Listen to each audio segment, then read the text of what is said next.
21세기에 부활한 제국주의의 망령. 여러분 안녕하십니까? 오늘 우리는 국제 정치의 상식을 뒤흔드는 충격적인 사건을 다뤄보려고 합니다. 바로 도널드 트럼프 미국 대통령이 다시 꺼내든 그린란드 매입 발언입니다. 처음 이 이야기가 나왔을 때 많은 이들이 농담이나 외교적 해프닝으로 치부했습니다. 하지만 트럼프 대통령의 생각은 확고합니다.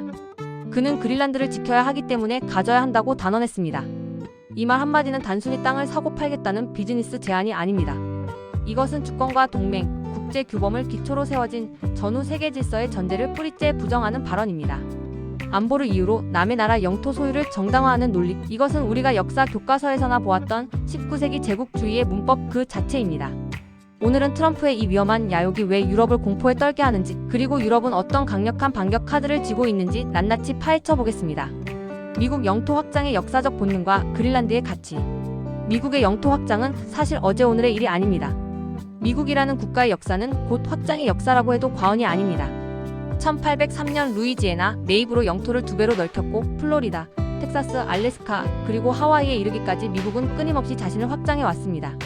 이 과정에서 원주민의 권리나 타국의 주권은 미국의 관성적인 확장, 본능 앞에서 부차적인 문제로 밀려나기 일쑤였죠.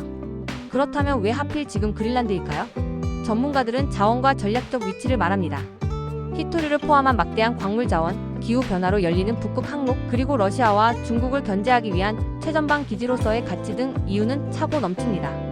하지만 트럼프에게 있어 이런 세부적인 전략 논리는 오히려 부차적일지 모릅니다. 본질은 점유를 통해 힘을 행사하려는 제국적 충동입니다. 그린란드를 소유하겠다는 의지는 미국이 다시 소유의 정치를 통해 세계를 대하겠다는 신호탄입니다. 유럽의 첫 번째 반격 카드 경제판 나토 ACI. 유럽은 당황했지만 손을 놓고 있지는 않았습니다. 특히 군사적으로 미국에 의존해온 유럽은 경제 분야에서 강력한 방어막을 구축했습니다. 그 핵심이 바로 2023년 도입된 강압대응 조치, 즉 ACI입니다. 이것을 한마디로 정의하자면 경제 버전의 나토 제5조입니다. 나토 제5조가 회원국 중 하나가 공격받으면 전체에 대한 공격으로 간주해 집단 대응하는 것처럼 ACI는 외부 국가가 특정 유럽 국가에 경제적 압박을 가할 경우 EU 전체가 나서서 보복하는 제도입니다. 관세 인상, 공공 조달 배제, 서비스 시장, 접근 제한 등 동원할 수 있는 모든 수단을 패키지로 묶어놓았기에 전문가들은 이를 무역 바주카라고 부릅니다. 중국을 겨냥해 만든 칼이었지만 이제 그 칼 끝은 그린란드를 위협하는 미국을 향하고 있습니다. 두 번째 카드 10조 달러의 금융 핵무기. 유럽의 진짜 무서운 카드는 시장과 금융에 있습니다. 유럽 국가들이 보유한 미국 국채와 주식 규모는 무려 10조 달러에 달합니다. 만약 유럽이 트럼프의 압박에 대응해 미국 국채를 대거 매각하기 시작한다면 어떻게 될까요? 미국 금융시장은 즉각적인 패닉에 빠질 것이고 금리는 폭등할 것입니다. 트럼프 행정부가 가장 민감하게 반응하는 지표가 바로 장기 금리입니다. 이미 38조 달러를 넘어선 미국의 국가 채무 상황에서 금리가 오르면 재정 부담은 걷잡을 수 없이 악화됩니다. 덴마크 연기금이 국채 매각 가능성을 언급한 것은 단순한 경고가 아닙니다. 유럽이 5%씩 단계적으로 국채를 매각하겠다는 의사만 밝혀도 미국의 심장부는 요동칠 것입니다. 이것은 군사력이 아닌 금융의 힘으로 제국을 굴복시키려는 유럽식 저항의 방식입니다. 비준 지원과 통상 합의의 정착. 또 하나의 현실적인 카드는 현재 진행 중인 미-유럽연합 통상합의의 비준 문제입니다. 2025년 7월 큰 틀의 합의는 이뤄졌지만 아직 유럽의회의 비준이 남아 있습니다. 이 합의는 미국 제품의 유럽 시장 무관세 접근을 보장하는 핵심 문서입니다. 유럽은 이 합의를 공식 파기하지 않더라도 비준을 지연시키거나 보류하는 방식으로 미국을 압박할 수 있습니다. 트럼프 대통령이 최근 한국 국회의 비준 지연을 언급하며 관세 인상을 협박한 것도 이러한 조급함의 발로입니다. 유럽은 트럼프의 이런 약점을 잘 알고 있습니다. 주권과 영토가 거래 대상이 되는 순간 더 이상 통상 신뢰는 존재할 수 없다는 메시지를 비준 보류라는 정제된 방식으로 전달하려는 것입니다.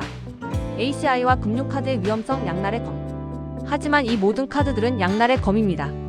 유럽이 무역 바주카를 쏘아 올리거나 국채를 매각하는 순간 그것은 통제된 갈등을 넘어 전면적인 경제 전쟁의 시작을 의미합니다. 우크라이나 전쟁 이후 에너지 위기와 인플레이션으로 고통받고 있는 유럽에게도 경제 전쟁은 스스로의 살을 깎아내는 고통을 수반합니다.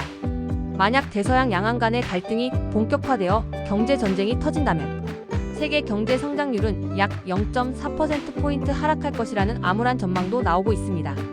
이것은 단순한 숫자 이상의 충격이며 그 고통은 전 세계가 나눠 떠안게 될 것입니다. 유럽이 이 카드를 실제로 사용할 수 있을지는 미지수입니다. 그러나 카드를 쥐고 있다는 사실을 보여주지 못하는 순간 유럽은 협상 상대가 아닌 관리 대상이 될 것임을 그들은 잘 알고 있습니다. 그린란드가 던진 거대한 질문. 도널드 트럼프의 그린란드 발언은 단순한 토지 매입 시도가 아닙니다. 그것은 21세기 국제 질서가 다시 힘의 논리에 의한 영토 분쟁의 시대로 회귀할 것인가를 묻는 상징적인 질문입니다. 유럽은 이제 안보를 미국에 맡긴 채 경제적 번영만 누리던 시대가 끝났음을 직시하고 있습니다. 우리는 지금 동맹의 신뢰가 무너지고 경제적 강압이 일상이 된 시대를 살고 있습니다. 그린란드를 둘러싼 갈등은 우리 한국에게도 남의 일이 아닙니다. 미국이 동맹국인 덴마크와 유럽을 대하는 방식은 곧 우리를 대하는 방식이 될 수 있기 때문입니다. 대서양의 균열이 가져올 거대한 변화를 우리는 예의주시해야 합니다. 오늘 영상이 유익하셨다면 구독과 좋아요 부탁드려요.